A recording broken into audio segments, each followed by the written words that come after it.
Hey, welcome back to presumably the final episode of the Let's Play of Baldur's Gate on the evil side using Luther. Episode 23, I believe we're on. One episode up on the good side, which is actually fewer than I thought we were going to have, considering the incredible amount of difficulty we've had on the evil side of things. You will notice we've reloaded a bit earlier back when Quile was alive. Spoilers, I have finished the good Let's Play, or at least the good Let's Play of Baldur's Gate 1, and it was not easy. I think we're going to need Quile to actually live through this. So, yeah. We're gonna just run through the strategies as before. We'll have Edwin chug this Potion of Clarity, and then move him in to trigger Samaj, go through the normal song and dance of hoping to keep everyone alive until eventually we fight Saravok proper. It is like 1,000,000 degrees out here. Well, 1,000,000 degrees comparative to what it normally is out here. The weather here is usually quite mild, so anytime it goes above like 70, it immediately feels like it's the worst thing ever, even though it's really not that bad. Good grief, so much. So many spell effects. Do we have anyone with Zone of Sweet Air? No. Although we will cast Protection Against Fire on Luther. We really need Samaj to follow us here. Hopefully he'll do so in a hot second. I don't know what he's doing. Tazok saved versus spell, which isn't good. It means he's probably down here with us, about to murder Edwin. Not Samaj. Angelo just cast Remove Magic, so we'll pull Edwin back since the spell of Magic Shielding will no longer be in effect. Now that was weird movement from... Yeah, that was weird movement from Edwin. Edwin moved up, but instead of going straight up, he went like this in a curve. So Tazok is actually right there. We'll pull... Yeah, okay. So I was gonna say, we're gonna pull Edwin away, but I guess we'll just have him get shanked. Now the party is in a prime position to jump on Tazok. Hopefully this will just be fine. We're gonna want to save our magic missiles for later, funnily enough. So we're gonna use Acid Arrow on Tazok. And hopefully he swaps targets to one of the fighters, otherwise I guess we'll just get free hits in? Yeah, okay. Oh, there they go. Now, we're particularly worried about Angelo and Samaj. Luckily, it seems like we're going to get a freebie on Tazok here, which is great. We are all for that. Wait, does... Oh my goodness. This entire time, Eldoth has Detect Invisibility. We should have been using that. Do we have any healers on this team? It really is just Quile. We can't really afford to heal Edwin, but with him at 5 hit points, it's going to be tricky. He's gonna have to hold very far back in the fight against Angelo. One stray fireball or arrow of exploding and it's game over for him. We have a lot of acid arrows in this party. I love it. I think I want to use haste, but haste might be a little premature if we cast it this early. It's a pity Quile doesn't have haste. Oh, he could have. We just chose not to give it to him. Okay. Well, we need some manner of avoiding all the horrible things that are waiting for us. I think we can get by with just using Luther. We'll have Luther drink a Potion of Clarity. And... Sorry, not a Potion of Clarity. An Oil of Swiftness. We'll also have him then drink the Potion of Clarity. Hopefully this will be enough to maybe draw some people up here. Come on. There we go. We just want to tag them. Okay, so this is going to be pretty tough. This is Angelo. Luther luckily has 50% fire resistance right now, which is going to be huge.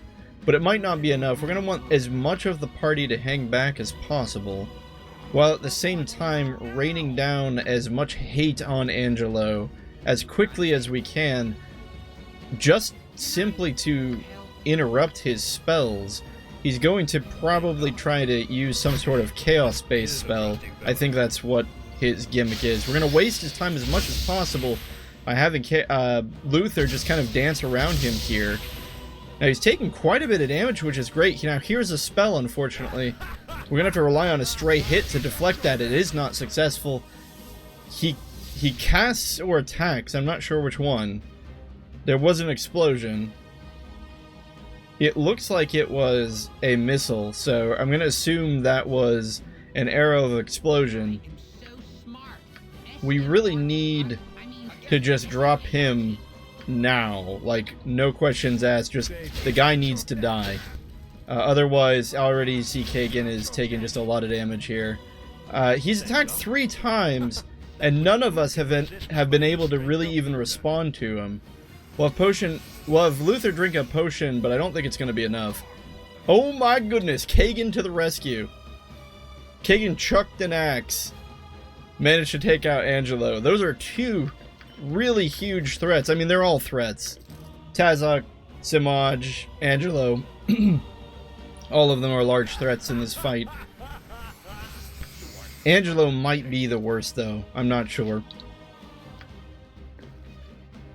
Given, though, that Luther needs to be in the front line of this fight, we'll try to heal him up as much as possible. It's a pity that Kagan sort of had to be in the line of fire of those fireballs, but I felt like we could not afford to even take the split second it would have taken to pull him back for fear that he wouldn't attack.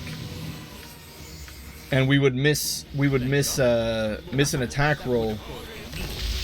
It's just such a DPS race. I think the other way to fight Angelo would be to somehow bring yourself up to 100% fire resistance. I want to say we had the ability to do that at one point, and I said something stupid like, oh, we'll never use that, and immediately either sold that potion or sold the gear that let us do it. I can't quite remember. That being said, we are pretty much up to full health again. Kagan has some natural healing that we'll rely on, although it is, I think, only 1 or 2 points of health every second. We'll go ahead and... I think we're in a quick save here. This was just all, honestly, too... Things have gone far too well for us. Far better than we deserve. Save your thanks. Hey, this is a we'll pull the party over here. Luther still has that oil of speed running, so he's going to be pretty quick. And we'll try to use him... We'll even swap him over to his crossbow. Oh no, but Samaj is protected from normal missiles, so that's not going to do us any good. Do we have any wands of magic missile? Surely we do. I feel like that's a standard wand. How do we not have any wands of magic missile? That's amazing. Okay. Well, if Samaj doesn't do anything, I suppose we could just pull, what, Quile up here? We'll just have Quile walk forward and hit him with a couple of magic missiles, why not? Maybe actually Acid Arrow is the better choice here. Oh, what in the... His protection from normal missiles evaporated for some reason. This is bonkers. I don't know why this fight is going so much in our favor here. Not only did we hit the actual copy of Samaj, it's very possible we could have cast Acid Arrow and hit his mirror image, but his protection from normal missiles is oh gosh. Alright, Quile, we need you to live. Alright, there's one Acid Arrow. Unfortunately, it hits one of the clones, or the mirror images, I should say. That's fine. Our main goal right now is to protect Quile. Quile's in a very dangerous spot. Looks like for some reason Samaj's magic mirror images refreshed there. I don't know what the spell is that's traveling to Quile. Did we get a notice on it? No, it doesn't even say what it is. So we don't know what this spell is. It's... Oh, wait. Staff released. Mirror image. Oh, this is Chaos. Okay, so this is Samaj's BS tattoo of power / magic staff that lets him infinitely recur his mirror images as well as casting chaos. Is there any way we can prevent chaos from affecting Quile? Is there anything we can do to boost his saving throws, to just give him something that lets him save versus this? We cannot afford to have Quile aimlessly wandering around, potentially triggering traps, or worse, running right into Saravok. I don't think there's anything we can do. I'm not seeing anything here that raises saving throws. At best, we would have, what, a potion of invulnerability or a potion of heroism, but I believe those can only be drank by fighters. I don't think we're going to be able to save verse this in any kind of boosted way.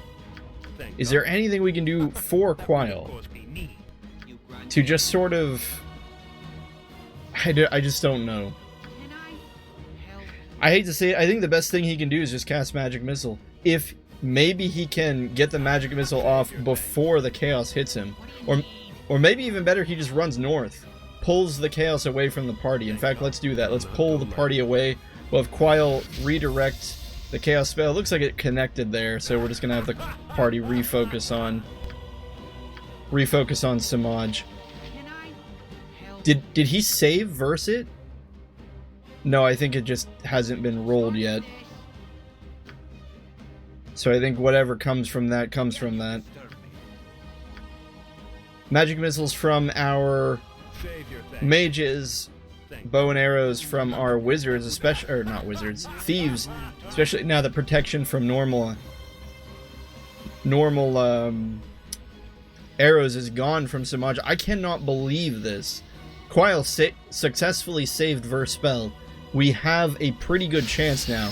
Magic missiles are going to weed out the mirror images. He's out of mirror images. The problem is he's casting his spell here. We're going to have Luther move around to the other side of him in case it's something like Lightning Bolt or even Fireball so that it doesn't hit the party. Luther can swap over to his crossbow, maybe fire one while he's waiting. Kagan is attacking from a distance with his axe. It is some sort of Cloud Kill. Cloud Kill or Noxious Cloud. Yeah, it is Cloud Kill. Lepcis and I looked up the stats on this the other day, and turns out Cloud Kill cannot kill characters who are level 7 and lower. Or, sorry, level 7 and higher. Oh. We're level 6. For some reason I thought we were level 7. So Cloud Kill very much can kill us. In fact, the only reason we didn't die is because Luther save versus death. We have two very lucky saving throws. Save versus the Chaos, save versus Cloud Kill. We're going to pull Luther out for obvious reasons. And luckily, because we pulled him north during the cast, the Cloud Kill itself is not in a particularly dangerous location. I don't want to use more magic missiles. We need those for later. We're going to use Acid Arrow, and I think... you know, we could probably even just use a Wand of the Heavens here. Samaj is probably close to death. He's badly injured. We just need a couple more good hits. He is dangerous, but is still a wizard. So without those mirror images to protect him, without the... what have you, the... protector from normal arrows, although I don't believe we're using normal arrows. We're using +2s, and... Acid Arrow +1s. Save your thanks. Altogether, though, again, it's insanely lucky. I don't know if luck is the right word, or perhaps we just have enough experience now at this point, having come off the back of the good Let's Play, but I cannot believe we have managed to do this correctly. We're going to wait for the Cloud Kill to dissipate. There's not really much of a chance of us being able to jump in there and fight while the Cloud Kill is running. I don't know of any of us that are above level 6. Oh, surprisingly, Ski and Eldoth are. And they actually even have less EXP than the most of the party. That's probably just due to the fact that bards and thieves tend to level up quickly early on. Okay, the Cloud Kill is gone. We'll quick save again. Save your thanks. I think we're ready for the last leg of the journey. So let's get set up for that. We want to avoid this location because this, if we walk over here, we're going to trigger more battle horrors.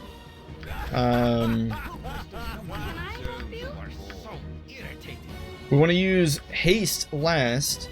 We're going to pull out our summons. We have quite a few. Quail's pretty nice. He can dip into both side of magic's summon spells, being able to summon skeletons and monsters. There is a limit though, since we're running on the Baldur's Gate 2 engine, meaning I think you're limited to 6 monsters summoned at a time, for fear that we may accidentally summon 2 or more monsters with this monster summoning 1. We will hold off on using that. We'll have him, Quail, cast Chant, and then we'll have Edwin cast Haste, and I believe that will be enough. Once Chant finishes, we'll go ahead and pull the monsters up front now while we wait. Some of them didn't get chanted, but that's probably not the end of the world. They're more just fodder than anything else. Probably should have had Luther drink some sort of strength boosting potion. Do we have a... Yeah, potion of Storm Giant Strength. This will be probably pretty good. Thank God. That would of course be it. Sarevok gives his speech. I think we're going to pull everyone back. I know we moved everyone forward to greet Sarevok, but isn't it just better to kind of hang back? We have less of a chance that way of triggering the battle horrors over here. And if you're wondering why the monsters are okay to walk across this dais, it's because I believe summons and monsters cannot trigger traps. This is a trusting fellow. So we're using that to our advantage by giving them the faster option of movement. Now, it's a little annoying because the AI, monsters have base AI, and I'm fighting here against that AI because the monsters keep trying to turn on Sarevok, and I keep having given them the command to turn back. Luther's going to drink this potion of Storm Giant Strength. Now, Sarevok has pretty high elemental resistances, and in the original game, I believe he had a 95% magic immunity. However, they removed his magic immunity, so he is now susceptible to magic missiles since they do not deal elemental damage. So the 8 magic missiles that each of our wizards have is going to be very, very important. Otherwise, we'll have Luther move this way, we'll have Kagan come over here. Thank God. The archers will continue to just shoot. Now, the reason we're not having Luther charge right in is twofold. We want the summons to run up and sort of body block Sarevok, but also Luther still needs to drink this potion. He just drank it. Why did Ski take damage? Wait, what happened? Suddenly we just lost Edwin. Like out of nowhere, everyone just took a ton of damage. Edwin sprung a trap that was right here, apparently. I'm not sure how. Interesting. This last room is terrible. Oh, did we never disarm these traps? Okay, that's on me. Okay, there we go. Oh, you know what? I quick loaded. I don't think we ever even triggered the battle horrors that were over here. That's kind of funny. Well, that was my fault. It's unfortunate. I think we would have been fine otherwise. I think there was a pretty strong chance of us being able to win that fight. The trap that immediately gibbed Edwin and nearly murdered Ski was just a bit much.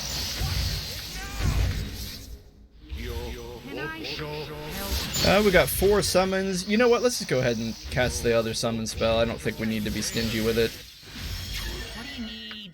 We'll have Chant actually hit our summons this time. Edwin will drop Haste. And I think we're going to have Luther charge in and trigger the dialogue with Sarevok and then immediately pull back. Since we're probably just going to pull back anyway. He'll drink that potion of Storm Giant Strength a little early this time. We forgot to have him drink a potion of healing, but that's Who can fine. resist the mighty strength of Luther? Same strategy as before. We'll have everyone pull back into this corner, then turn on Servok. Kagan will split off to the left. Servok is initially intent on going after Luther, but has now turned to look at the summons.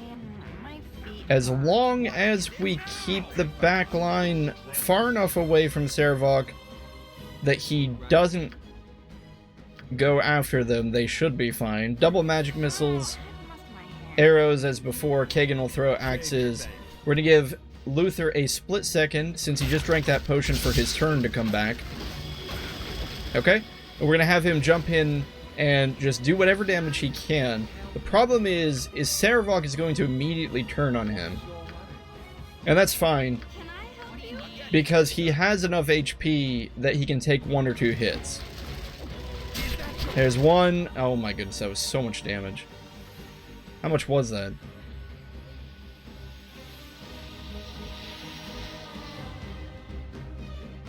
How do I not see it? I must have skipped it. Luther, Luther, Luther. Oh, it's right there. 39 damage. So if we get hit again for 39, Luther's just dead. Did Luther even get to roll? He got a critical miss. I think we're just going to pull Luther out. It's sad. A good solid hit from Luther would be really nice. We didn't get it. That's fine. We'll just have him heal with potions. Maybe he'll have a chance to charge in later. Probably not.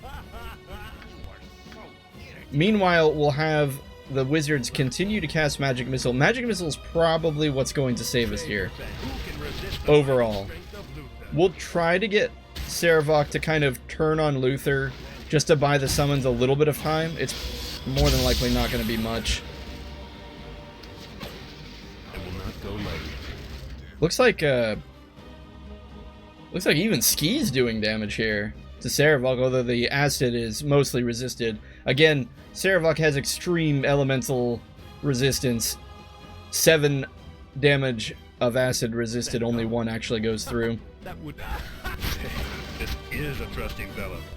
Even takes 7 missile damage from Kagan. Pretty good.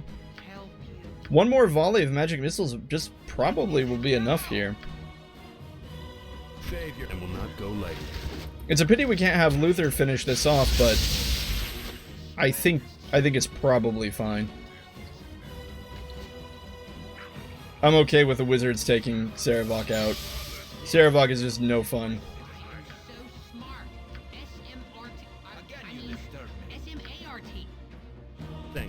And the volley's coming. Oh, no, Kagan! No. Wait. Who killed him? 4 missile damage from Eldoth. Oh my goodness, from Eldoth with a normal arrow. What did he roll? A 19. Good roll on Eldoth. Anyway, that's it. I cannot believe how much better that went than the good Let's Play. I feel like that's been the story of the evil Let's Play. Like, we just constantly have bad things going for us, and yet somehow we manage to squeak through. In spite of all of the obstacles against us.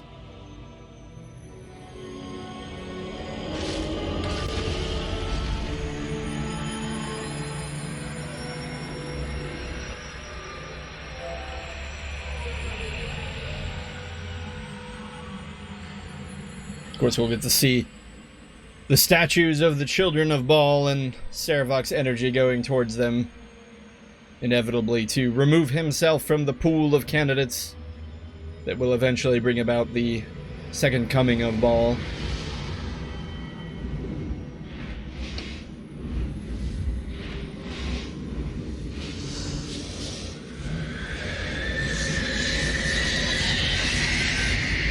Not really a fan of... I think I said this already. I think I said this like 1,000 times. I'm just not really a fan of the way the 2D art is handled.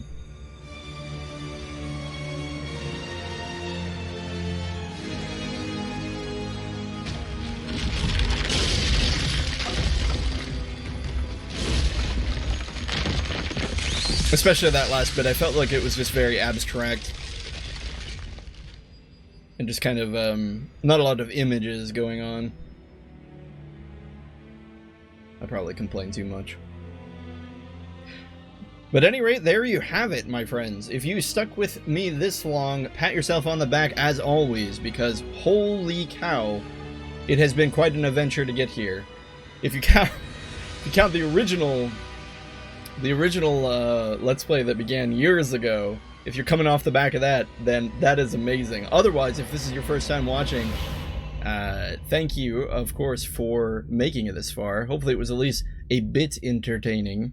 We at least got to see quite a bit of, perhaps, Baldur's Gate from a 2020, 2021 perspective. I think I meant to get into this a little bit more on the Good Let's Play, but because that episode ended up running pretty long, I ended up cutting it short at the end. So I think this is probably a decent time to just kind of analyze some of the things I feel like work and some of the things that don't. I think, in general, one of the things that works about AD&D is its simplicity. It's a very cut and dry. This character levels up at this time, gets these abilities. This character, you know, requires X amount of EXP. You get your levels, you get your strength. You know, a lot of ways, overcoming obstacles, especially in a strictly mechanical sense, just requires having either access to the higher level abilities if you're a wizard through raw levels, or access to the proper equipment if you're a fighter or a thief or things like that. In some ways, that can be satisfying.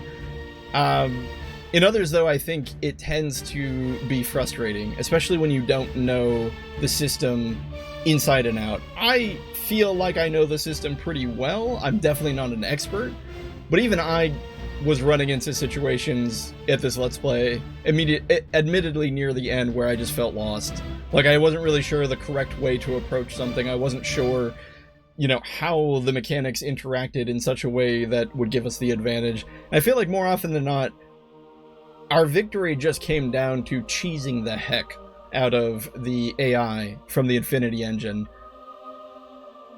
I think that might ultimately be Baldur Gates, and all the Baldur's Gates. Greatest strength and greatest weakness is how manipulatable the Infinity Engine is. Back when it came out, of course, it was amazing. Everyone loved it.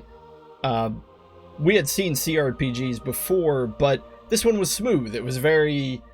I mean, it was good. It was really good for its time. It let you move around anywhere you wanted. It was real time, but you could pause it.